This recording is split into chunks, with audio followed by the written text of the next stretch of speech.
Hi, it's Carly McAvoy. I'm doing a video talking about variation, similarity, and unit conversion. And in that process, I'll talk a little bit about proportions as we use them to solve a couple of things. We say that there's direct variation. That's also stated as y varies directly as x, or that y is proportional to x.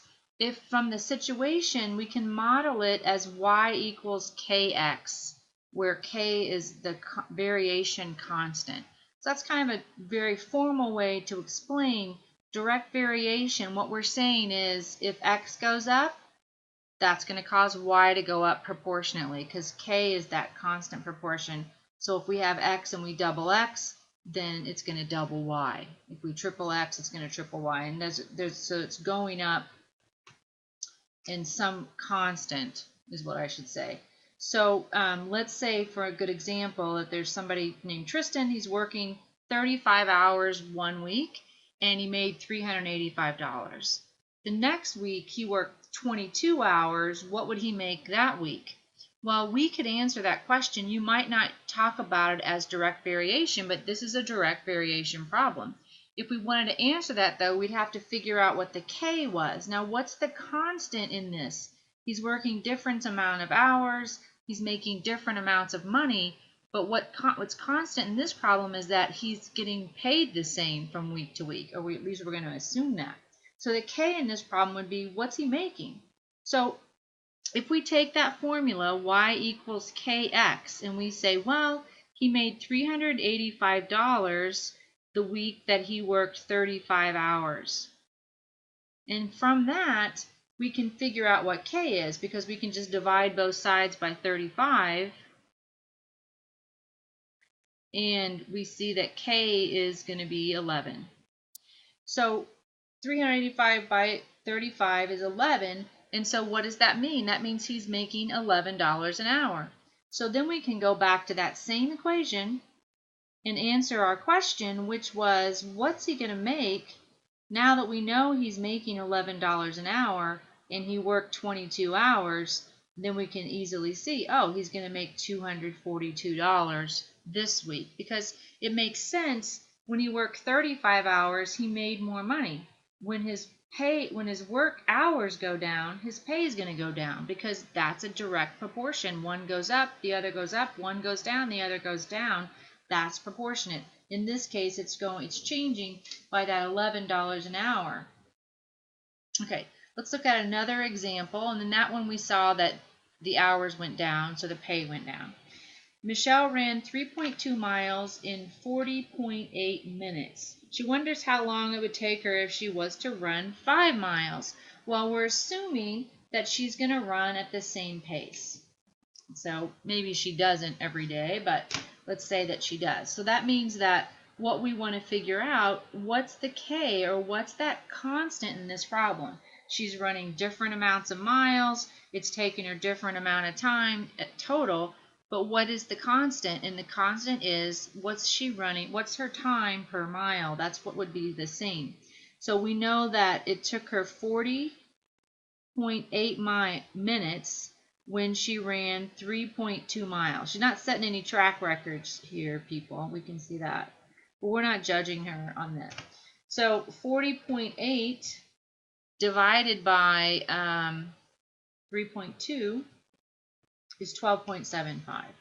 What does that mean? It means that she was running at a 12 3/4 mile pace. So now we want to go, well, how long would it take her? If we know her pace and we know her distance goal, all we have to do is multiply that together, and that gives us 63.75 or 63 3/4 minutes to run 5 miles. That's direct proportion. That's an example. Those are examples of direct proportion. So let's look at the other type of variation, and that is inverse variation. And in this case, we say that there is inverse variation, or that y varies inversely as x, or that y is inversely proportional to x. if the situation can be modeled as y equals k divided by x. It's very similar to the last equation, but it's instead of multiplying by x, we're dividing by x. K is still that variation constant. And that's always what we need to find out first in these problems. Okay, the IT van pool charges money to rent a van. Duh. Okay, when 3 people rent the van, they pay $135 each week. Each per week, I should say. What would be the weekly fee if they could get 5 riders? So in this one, if they get more people to ride in the van, it should make sense that their cost per person is going down, right? So by increasing the riders, it decreases the cost per person. That's inverse variation. So we're going to do the same thing though, y equals k over x. We know that when they were each paying $135 when there were 3 people. So to solve this, we're going to multiply 135 times 3, and I should do it in my head, but 135 times 3 is $405. So it looks like the cost to have the van for the week is $405. That's the constant. That's what the van pool people are charging. That's going to stay the same. And now we're going to go back and say, well, if we could get 5 people in that van, what would it cost us? Well, we take our k and divide by 5 instead of by 3. 405 divided by 5. 81. So then everybody would be paying $81. And if you could get 7 people in there and fill that thing up, it gets pretty darn livable wage, right? So that's what you'd want to do. So one thing goes up causes the other to go down. Or if it takes 5 hours for 7 volunteers to complete a job, how long would it take if they had 10 volunteers? So in this case, again, they're raising the number of volunteers, so it should lower the number of hours unless everybody's falling over each other. But if everybody's doing their job correctly, more volunteers should shorten the job time. So that is an inverse situation. It took 5 hours when there were 7 volunteers. Multiply both sides by 7, that means k equals 35. What that really says is that's the total amount of time that it takes to complete the job. Like if one person did that job, it'd be a 35-hour job. We know that when more people get involved, it may change it, but that's the basic idea. So if I have a 35-hour job and I get 10 volunteers, then they should be able to complete that job in 3.5 hours. So that's a second example of inverse variation. So the way you're going to see that sometimes, rather than in a word problem form, is you're going to see something like this where it just says straight out y varies directly as x or y varies inversely with x. One of those two things. I'm sorry that I miswrote there and I was too lazy to go and start over. So when you see a problem like this, the first thing you need to do is determine the formula that you need. And the formulas that you have to choose from are simple. Y equals kx or y equals k divided by x. So that's what the two that you're looking at. When it's direct variation, it's the top one. So we need y equals kx. We're going to plug into that formula twice. The reason we're plugging in the first time is to find k. We plug in the x and y and find k. And then we plug in a second time, we plug in k and the other given value to solve for the variable, whatever they're asking for. Okay, so y varies directly as x. That's how we know it's this formula. Y is 20 when x is 3. Divide both sides by 3 and we get 20/3 equals k. It's all right to have a fraction. Don't feel the need to change everything into decimals, but if it started off as a decimal, then sometimes it's okay to do that. Like here we have a decimal, so it's like, yeah, maybe I should. But anyway, let's find out what y is. K is 20/3 and x is 13.5. So we're multiplying our constant times the x that they gave us to find the y. And you can mix and match fractions on a calculator, or you can change them both to the same thing first and then work it. But I'm just going to use my calculator to do that. So I have 20 over 3, and I'm multiplying that 13.5, and I get 90. How nice. Came out to be perfect. Y is 90, but in order to find that, I had to first find k. That's not the answer to my question. That's just the constant like we saw in those other examples. Y varies inversely with x. Once you see the inverse, you know it's that second formula, y equals kx. We're going to plug into that formula twice.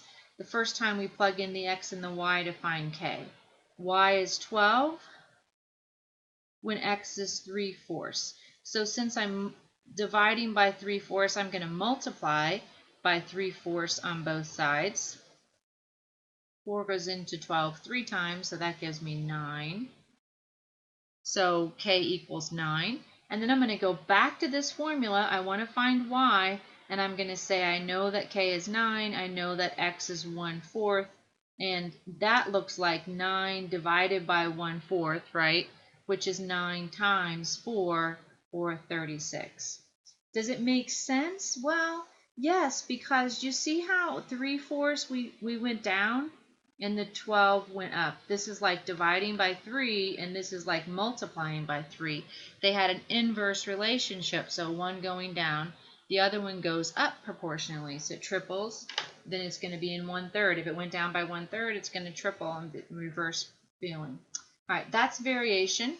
And then we have similarity. So in similarity, in geometry, objects are similar if they have the same shape, and one could be obtained by uniformly enlarging or shrinking the other. And the amount you enlarge or shrink is called the scale factor. And you can do this on a computer, have a triangle, and then you take hold of the corner and you drag it and it gets bigger and smaller, but it remains that has that same shape. That's similar. And so when I look at this, I can see I go from 4 to 6, 8 to 12, and 10 to 15. So what I should find is if I do each of these, 6 divided by 4, because these two sides are the same, similar in this, and if I did 12 to 8, and if I do 15 to 10, those all three should have the same answer. In other words, 6 divided by 4 is 1.5. 12 divided by 8 is 1.5. 15 divided by 10, I don't know why I did it on the calculator, is 1.5. In other words, the relationship between the corresponding sides is the same, which means we have a scale factor for this of 1.5. All right, so we can tell the scale factor by dividing the corresponding larger side by the smaller side. If we enlarged it, we could go the other way and say if it went from the started with this one and went down to the small one, our scale factor would be 2/3 instead of 1.5, depending on which number you have on the top there. But it would be the same for all three. Okay, find the missing side for these similar rectangles. So if we know that they're similar, we can find the missing side. That is just using a proportion. And so in this case, we say, well, I know that 3 compares to 8 because those are the widths. So I say 3 is to 8. And then this side compares to this as 8 is to x. There's more than one way to write that, but that's how I typically do it, so I'm going to stick with it. Remember how to solve a proportion like this? You just cross multiply. These two guys are called the means. 8 times 8 is 64. And then you cross multiply this way and you get 3x. And then if you divide both sides by 3, 64 divided by 3 is 21/3, or if you don't want to round it, 21 and a third, I should say. If you don't want to round it, you can just put it in your calculator and just, you can see it can't be reduced. 64/3 is okay, an okay answer for that.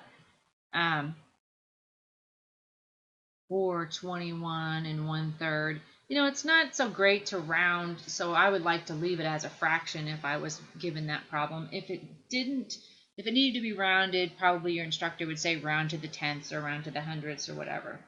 Okay, example 2, triangle A has sides 14, 15, and 30, and triangle B has sides 28, 30, and 58. Are they similar?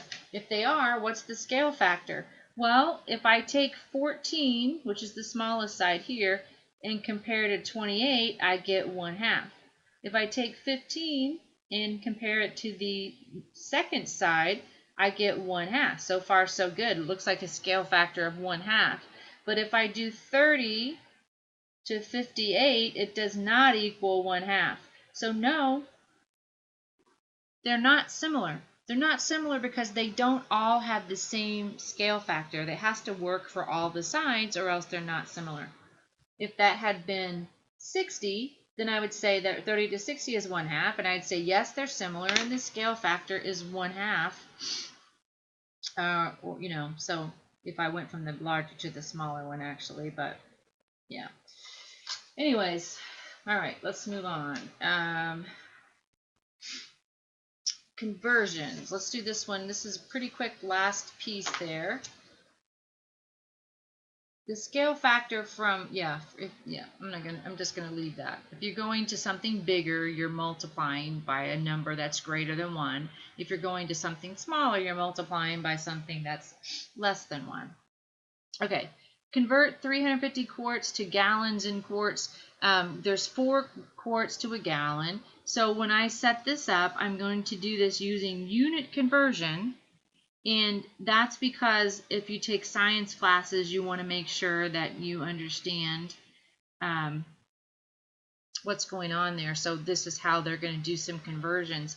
If I know I have quarts and I want to get rid of quarts, then I put those on the bottom. I want to end up with gallons, so that's what I put on the top.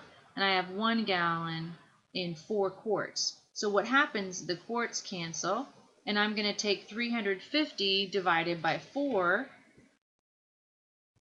and that gives me 87.5. Well, I want to change this into gallons and quarts.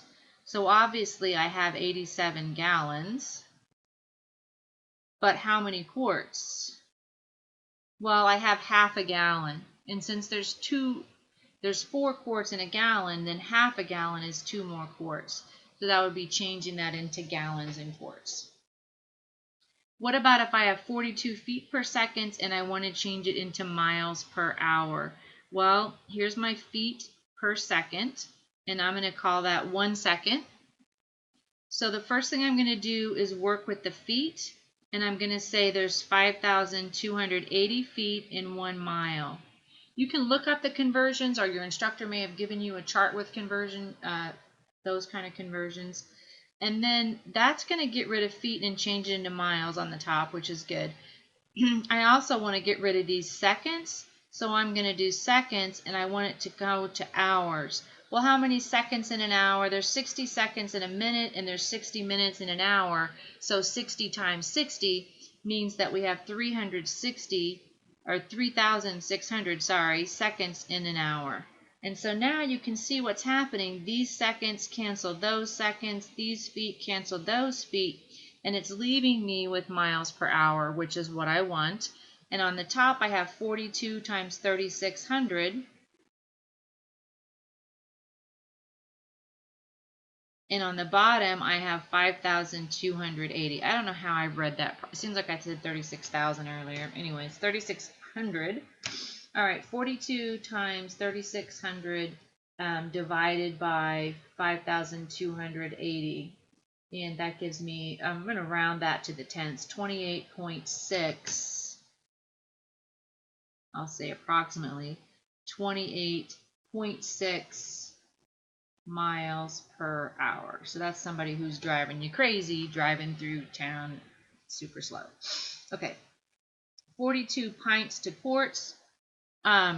If you have 42 pints and you want to get rid of the pints and you want to change it into quarts, there are 2 pints for every 1 quart. Your pints will cancel, and you have 42 divided by 2, it's just 21 quarts. So it could come out evenly like that. It's nice. What if you want to change 3 miles into inches? Well, I don't know the conversion for miles to inches, so I'm going to do a couple things here. I'm going to first change the miles into feet, 5,280, because I know that conversion. And then I'm going to change my feet into inches because I know there's 12 inches in a foot. So I can do 2, and what's going to happen are the miles cancel and the feet cancel. That leaves the inches, which is what I want, and everything is a 1 on the bottom. So 3 times 5,280 times 12 is 190,080 inches. All right, so that's how to do a unit conversion. This is called a unit because it equals 1. It just looks different on top and bottom, but it equals 1 the same way that 5 plus 2, and 5 plus 7, let's say, over 6 plus 6, that equals 1 too. It looks a little different on top and bottom, but we know that that's 12 and 12, which is given this 1. So it can look different on the top and bottom as long as they're equal to each other. That's like multiplying by 1. All right, have a fantastic day, and I'll see you.